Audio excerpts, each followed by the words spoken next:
Hello and welcome back to my channel.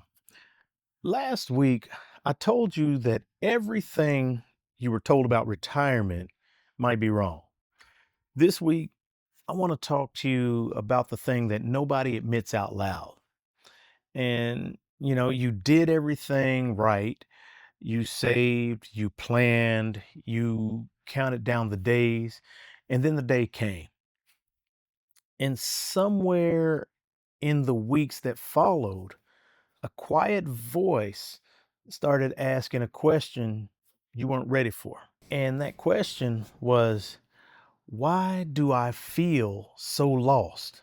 What you're feeling is one of the most common and least talked about experiences in retirement.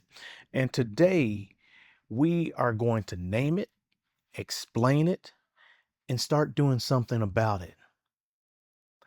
So, first, I want to start off by saying that you are not alone. You're not alone and you are not broken. Research consistently shows that a significant number of retirees experience depression, anxiety, or a profound sense of purposelessness in the first 1 to 2 years after leaving. And most of them, they never talk about it. And they never talk about it because they feel that they, I guess, don't have the right to struggle when they are financially secure and free from work obligations. And then on top of that, the shame makes it worse. And then the isolation compounds what is already a difficult transition. So these are some things that you need to understand. And naming it is the first clinical step. Now, this is a real psychological and neurological phenomenon, and it's well known throughout the literature. It's not a personal failure.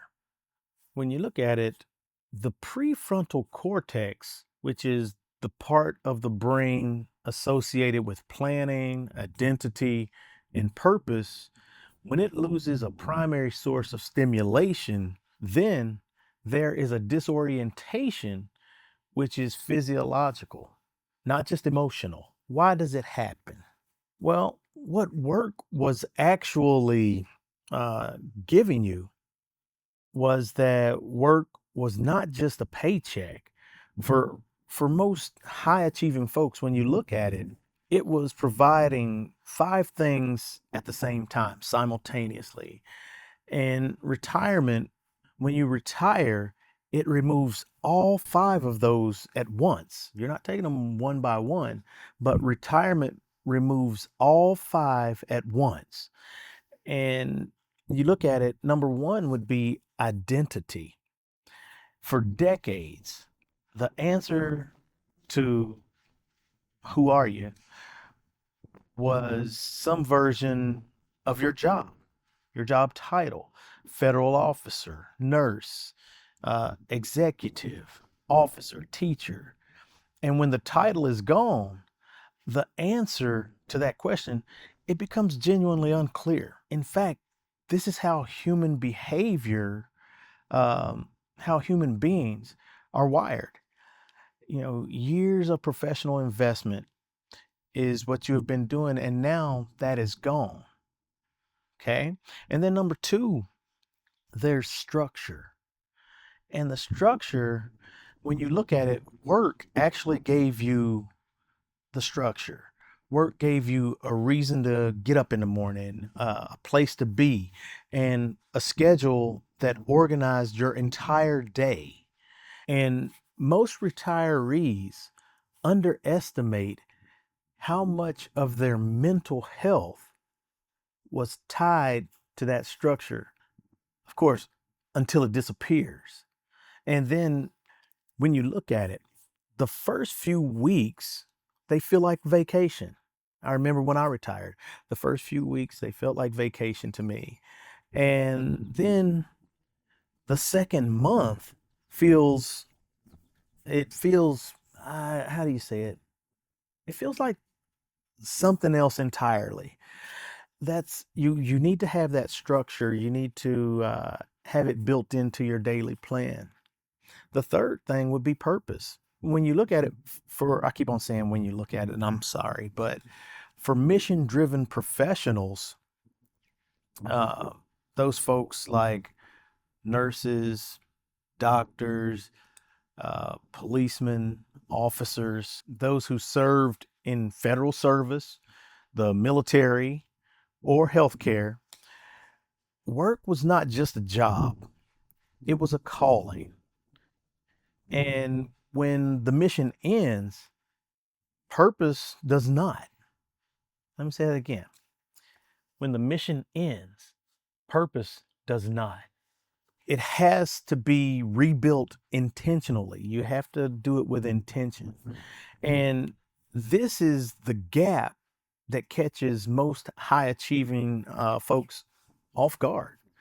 They assumed their lives or their drive would follow them into retirement, but it doesn't unless you give it somewhere to go. Now, the fourth thing is community.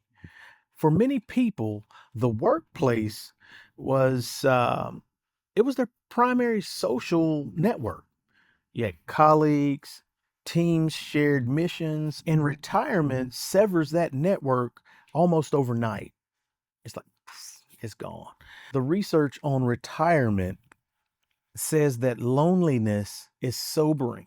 You know, you have social isolation in retirement, and it is linked to not everybody is going to experience social isolation, but a lot of us do. And that is linked to accelerated cognitive decline, depression, cardiovascular disease, and significantly reduced life expectancy. So these are some things that you need to keep in mind. You can't outsource community. You have to rebuild it intentionally in that next chapter of life, which is retirement. And then number 5 would be competence and contribution. Work gave you daily evidence that you were good at something and that your effort mattered. That sense of competence and contribution is one of the most powerful drivers of well-being. Without it, even financially secure retirees can slip into a quiet crisis of irrelevance. And when you look at it, it's unfortunate. So you need to make sure that you have all 5 of these things. The next thing would be the fear of the unknown, the fear of the unknown. And I truly experienced this myself. Even though I had another job lined up after I retired, I was still wondering if that was going to cover what my family needed, if I was going to be able to continue to provide at the same level that I have been able to provide. And so that fear is very real, very real. So when you look at the fear of the unknown, you have to name it before you can deal with it. Fear of the unknown, it's wisdom that needs a plan attached. And the most financially prepared retiree, they still delay their retirement date because the fear of losing the known outweighs the appeal of the unknown freedom that's coming.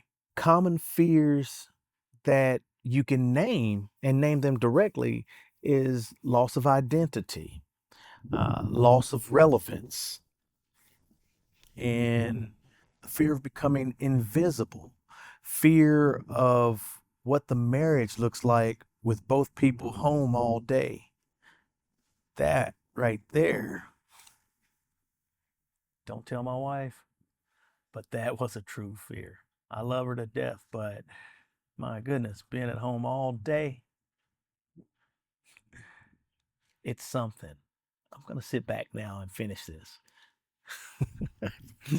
uh, there's the fear of running out of money, even when the numbers say that you won't.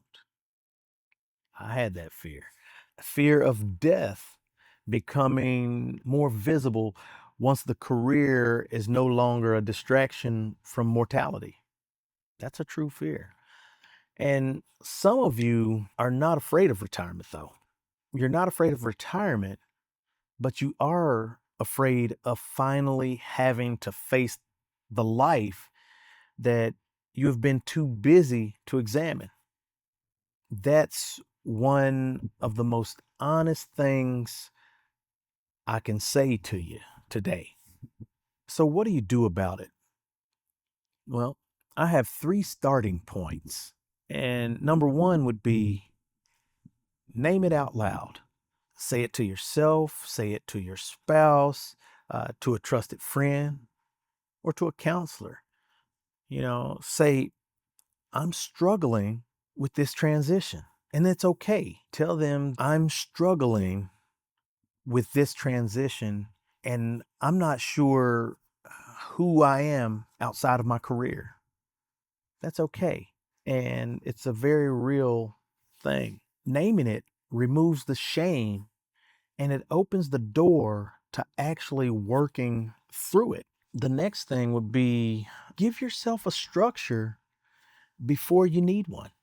Don't wait until you're lost to build a schedule. Design your plan on day 1 or before day 1. Before you retire, what does your first day or your first week look like? Your first month? What are you waking up for? Structure is not the enemy of freedom. It's what makes freedom sustainable. In fact, when it comes to structure, I already put in place my own structure. I had another job where I was going to start teaching. And so it gave me purpose, it gave me structure about my daily life and things like that. So it really did take away from it. But boy, when I got the break, the 3-month break in the summertime, that's when everything started hitting the fan. And I was having these other thoughts about retirement. So, anyway, the third thing, reconnect with what drove you before you had the title, before you were a federal officer, a nurse, a manager. What did you do and what did you care about? What made you feel alive? Because retirement is not the end of contribution. In fact, it's the first time in decades that you get to choose exactly how and where you contribute. That is not a loss. That's the assignment.